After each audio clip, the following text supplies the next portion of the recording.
Hello everyone, चलिए देखते हैं अगला topic, transpose of a matrix. अब बच्चे सोचते हैं सर ये क्या है। मैंने कहा देखो बहुत ही आसान चीज।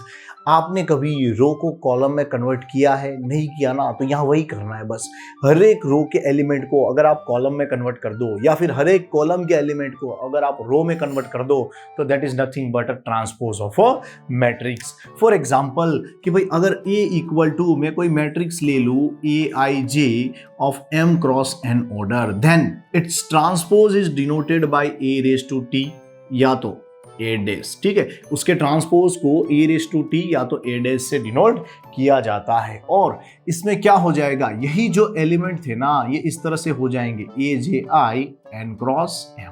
मतलब कि जो i में थे वो j में चले गए, j में थे वो i में चले गए, बस वही चेंजेस हुआ है। फॉर एग्जाम्पल अगर मैं एग्जाम्पल ले लूँ तो आपको मजा आ जाएगा कि भाई सर जी अगर A B C D इस तरह से दिया हुआ हो तो इसका ट्रांसपोज क्या होगा, then A raise to T equal to क्या हो जाएगा, हर एक रो का एलिमेंट कॉलम में आ जाता है या फिर हम कह सकते हैं कॉलम का एलिमेंट रो में आ जाता है। तो मैंने कहा पहला एलिमेंट तो एज इट इज रहेगा, ये C यहाँ चला जाएगा।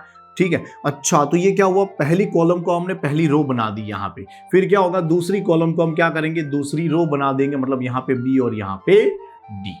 तो सेम वे अगर कोई दूसरा मैट्रिक्स होता B इक्वल टू अगर इस तरह से कि भाई 1 2 3, तो हम इसका ट्रांसपोज क्या लिखते हैं, B raise to T equal to क्या हो जाता है इसका ट्रांसपोज। देखो यहाँ पे एक रो है, सिर्फ एक रो है, वही पूरी कॉलम में कन्वर्ट हो जाती तो क्या मिल जाता आपको 1 2 3। सर अगर इसका अगेन में ट्रांसपोज लूं तो मैंने कहा देखो अगर आपने ट्रांसपोज का ट्रांसपोज लिया ना तो ये फिर से कॉलम में से रो में कन्वर्ट हो जाएगा, तो 1 2 3, तो ये फिर से आपको एज इट इज B मिल जाएगा। ठीक है, चलिए देखते हैं कुछ properties of transpose of a matrix. कि भाई कभी भी अगर आप किसी मैट्रिक्स A ले लो, उसका ट्रांसपोज करो, अगेन ट्रांसपोज करो, तो आपने क्या किया, किसी मैट्रिक्स में उसकी रो को कॉलम में कन्वर्ट किया, फिर कॉलम को फिर से रो में कन्वर्ट किया, तो वही खुद पुराना मतलब ओरिजिनल मैट्रिक्स दे देगा। तो A raise to T raise to T क्या हो जाता है, A हो जाता है। सेम वे कभी अगर आपको दो मैट्रिक्स का एडिशन करने का मौका मिले कि भाई दोनों एडिशन पॉसिबल है दो मैट्रिक्स का, तो आपने A प्लस B किया और फिर उसका ट्रांसपोज किया तो हमेशा इक्वल होगा किससे, वही दोनों मैट्रिक्स के अगर आप ट्रांसपोज करके अगर फिर एडिशन करो तो भी आंसर कैसा मिलता है, सेम मिलता है। कैसा मिलता है, सेम मिलता है। सेम वे अगर कभी A माइनस B का ट्रांसपोज आपने किया तो बता दूं ये हमेशा इक्वल होगा A का ट्रांसपोज माइनस B का ट्रांसपोज। यहाँ पे आंसर कैसे मिलते हैं, सेम मिलते हैं।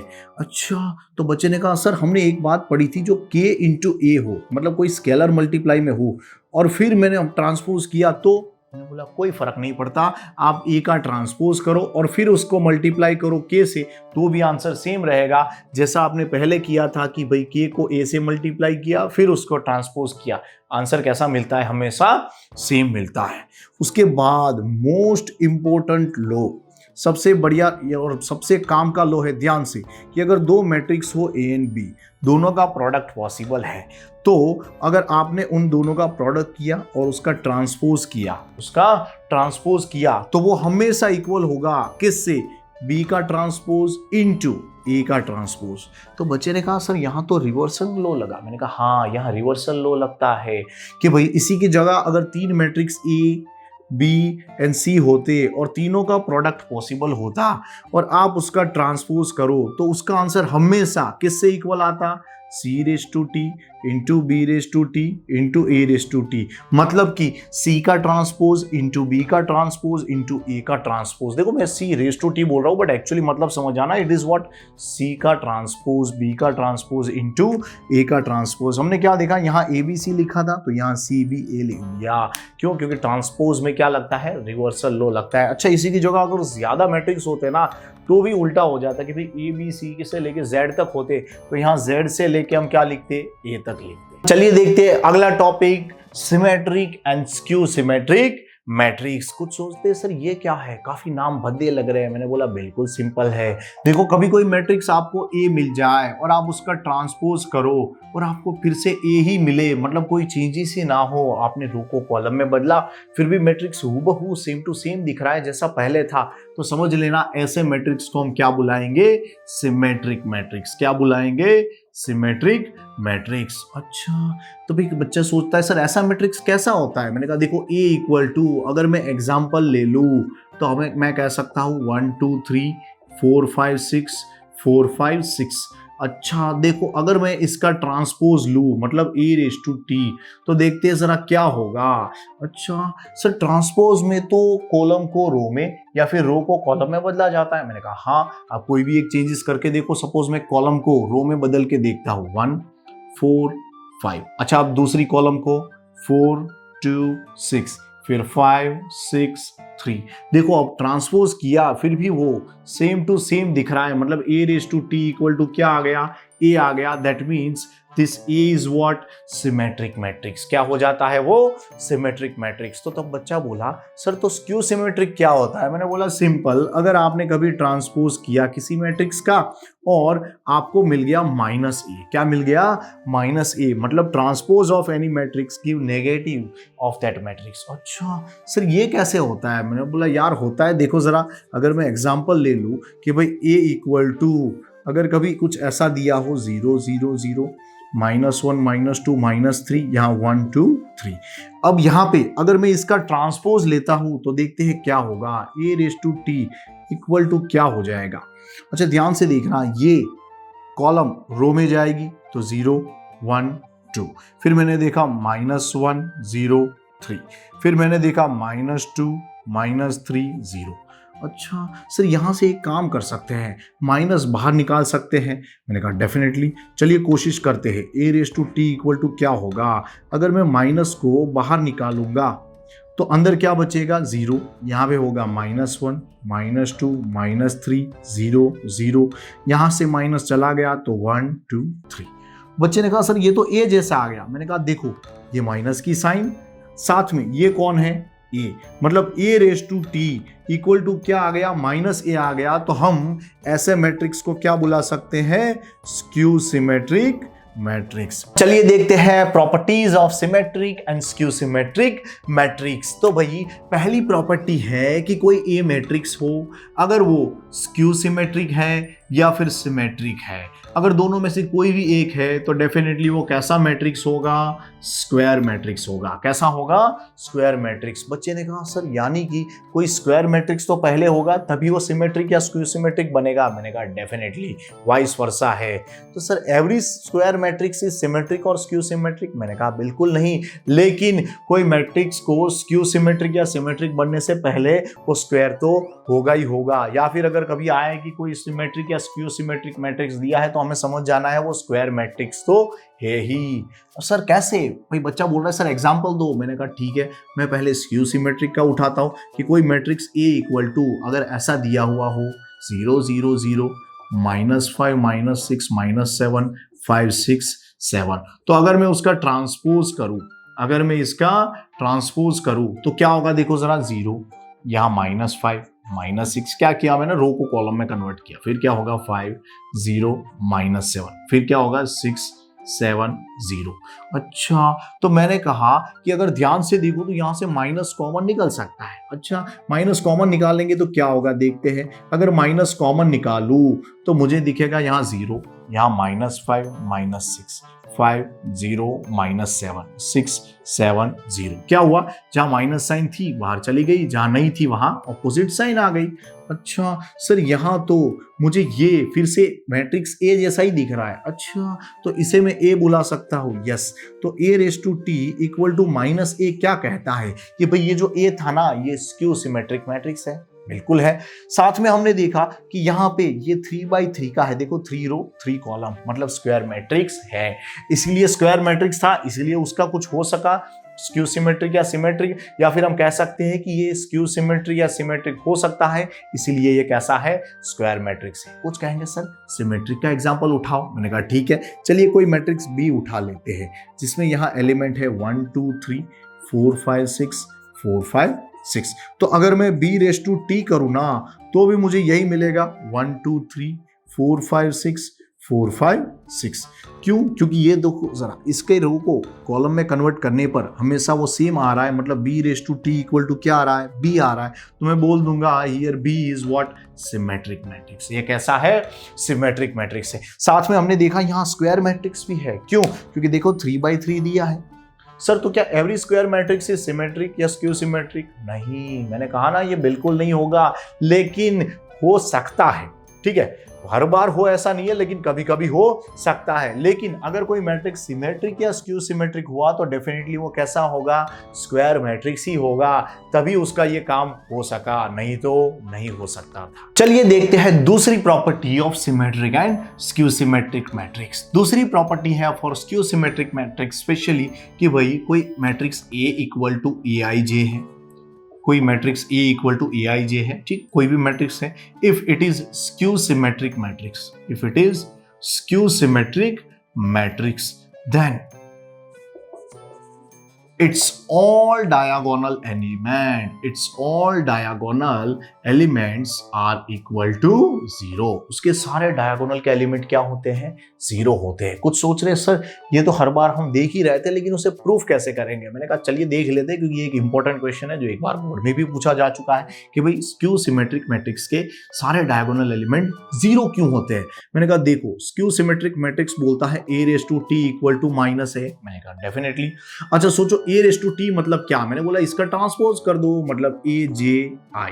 बच्चे ने कहा सर a क्या था? मैंने बोला AIJ।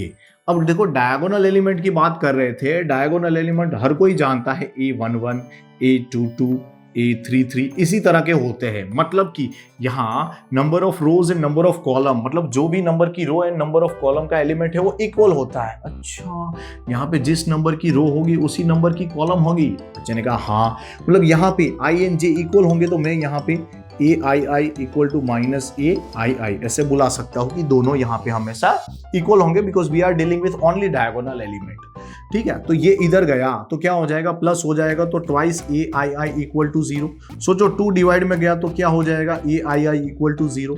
सर आई मतलब क्या? मैंने बोला देखो यहाँ वैल्यू रख दो, आई की वैल्यू तो 1 से लेके इनफाइनाइट तक जाती है, यानी A11 इक्वल टू A22। आप जो वैल्यू रखो उसके लिए आंसर तो क्या मिलेगा? 0। यानी ये एलिमेंट 0 मतलब क्या हो गए? Diagonal element 0। चलिए देखते हैं अगली प्रॉपर्टी। अगली प्रॉपर्टी है कि भाई A कोई स्क्वायर मैट्रिक्स हो, A कोई स्क्वायर मैट्रिक्स हो तो आपको बता दूं A into A raise to T, या फिर A raise to T into A, या फिर A plus A raise to T. ठीक है, ये सारे क्या होंगे? सिमेट्रिक मैट्रिक्स होंगे। क्या होंगे? सिमेट्रिक मैट्रिक्स होंगे। कुछ तो सोच में पड़ गए सर कैसे है? मैंने कहा देखो सिंपल है, किसी को भी आपको सिमेट्रिक प्रूफ करना हो तो क्या करते थे? उसका ट्रांसपोज लेते थे और वही का वही आ जाए तो हम बोल देते थे कि you are a symmetric matrix. क्या थी उसकी कंडीशन भाई? A raise to T equal to A आना चाहिए। तो मैंने कहा चलिए पहले वाले का ट्रांसपोज लेते हैं कि भाई A into A raise to T, इसका अगर ट्रांसपोज लेंगे तो क्या होगा? ट्रांसपोज जब भी लेना तो इसमें रिवर्सन लो लगता है, क्योंकि हमें पता है कि भाई एक बढ़िया प्रॉपर्टी थी कि A इंटू बी का ट्रांसपोज क्या देता है? B का ट्रांसपोज इंटू A का ट्रांसपोज। ठीक है, तो ये बहुत ही बढ़िया प्रॉपर्टी थी। चलिए देखते हैं यहाँ पे क्या होगा। ये इसके पास जाएगा लेकिन ये पहले आ जाएगा, तो ट्रांसपोज का ट्रांसपोज इंटू इसके पास जाएगा A रेस टू टी। आपको पता है ट्रांसपोज का ट्रांसपोज कट हो जाता है, मतलब वो चला जाता है और हमें क्या मिलता है? A raise to T. देखो सेम एज इट इज मिल गया। That means this is what? Symmetric matrix. अच्छा सर इसमें क्या होगा? मैंने कहा देखो A raise to T into A का ट्रांसपोज लेके देखते हैं क्या होगा। ये ट्रांसपोज पहले इसके पास जाता है और हम पहले इसको लिखते थे, फिर इसके पास जाएगा तो A रेस टू टी का टी। मैंने कहा ट्रांसपोज का ट्रांसपोज तो चला जाता है, मतलब A raise to T into A। देखो मैंने इस सेट मतलब इस मैट्रिक्स का ट्रांसपोज लिया था तो वो एज इट इज मिला, तो ये क्या हो गया? Symmetric matrix. Symmetric matrix. बच्चे ने कहा सर इसमें, मैंने कहा सिंपल सी बात है A plus A raise to T का ट्रांसपोज ले लो। बच्चा बच्चा जानता है ट्रांसपोज प्लस में सिंपली इन दोनों के पास जाता है तो A raise to T plus A raise to T का टी होगा, क्योंकि ये ट्रांसपोज इन दोनों के पास जाएगा। सोचो ए रेस टू टी तो एज इट इज रहेगा, प्लस यहाँ ट्रांसपोज का ट्रांसपोज तो चला जाता है तो क्या आ जाता है ए। बच्चे ने कहा sir A raise to T plus A को मैं ऐसे भी लिख सकता हूँ ए प्लस ए का ट्रांसपोज। डेफिनेटली मतलब मैंने ट्रांसपोज किया फिर भी सेम मैट्रिक्स आया, मतलब ये कैसा मैट्रिक्स हो गया, सिमेट्रिक मैट्रिक्स। अच्छा सर इसको अगर किसी नंबर से मल्टीप्लाई कर दे तो, मैंने बोला एक और इसकी बढ़िया प्रॉपर्टी है कि किसी भी सिमेट्रिक या स्क्यू सिमेट्रिक मैट्रिक्स को आप किसी स्केलर से मल्टीप्लाई करो वो सिमेट्रिक का सिमेट्रिक ही रहता है, अगर स्क्यू सिमेट्रिक था तो स्क्यू सिमेट्रिक ही रहता है। फॉर एग्जाम्पल अगर ये कोई सिमेट्रिक मैट्रिक्स है, ये कोई सिमेट्रिक मैट्रिक्स है तो 5a ले लो 15a ले लो तो भी वो कैसा रहता है, सिमेट्रिक ही रहता है।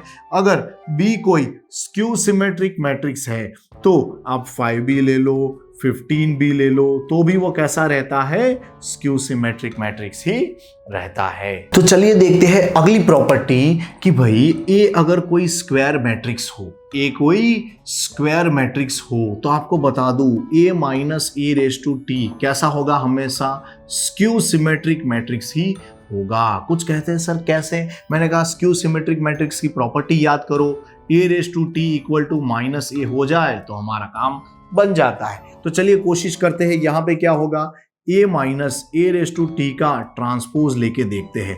अब प्लस या माइनस हो तो ट्रांसपोज सिंपली दोनों के पास जाता है, तो चलिए कोशिश करते हैं a raise to T minus A raise to T का टी। सर जी ट्रांसपोज का ट्रांसपोज तो चला जाता है, मैंने कहा सही बात है, तो यहाँ क्या बचेगा ए। बच्चे का मन कर रहा है सर माइनस कॉमन ले ले, मैंने कहा तो ये माइनस वाला प्लस हो जाएगा, प्लस वाला माइनस। तो देखो सेम चीज आ गई, हमने जिसका ट्रांसपोज लिया था उसकी वजह से वही मैट्रिक्स का क्या आ गया, नेगेटिव पार्ट आ गया। मतलब हम कह सकते हैं A minus A raise to T is what, skew symmetric matrix. तो बच्चे ने कहा सर ये स्क्यू सिमेट्रिक है तो यहां भी अगर कोई मल्टीप्लाई कर दूं नंबर तो, मैंने बोला डेफिनेटली कर सकते हो, आप इसे 2 मल्टीप्लाई कर सकते हो तो भी ये स्क्यू सिमेट्रिक रहेगा। अगर आप उसका डिवाइड बाय 2 कर दो तो भी ये क्या रहता है, स्क्यू सिमेट्रिक मैट्रिक्स। चलिए देखते हैं अगली प्रॉपर्टी कि भाई किसी भी स्क्वायर मैट्रिक्स ए को आप sum of symmetric and skew symmetric के फॉर्म में रिप्रेजेंट कर सकते हो। बच्चा बोला सर ऐसे कैसे लिख देंगे किसी भी स्क्वायर मैट्रिक्स को हम sum of symmetric and skew symmetric, जबकि वो तो है ही नहीं। मैंने कहा देखो अभी मैंने बताया था कि a plus A raise to T मतलब a प्लस उसका ट्रांसपोज वो सिमेट्रिक होता है, a minus A raise to T क्या होता है, स्क्यू सिमेट्रिक। ये प्रॉपर्टी भूलना मत क्योंकि काम आएगी।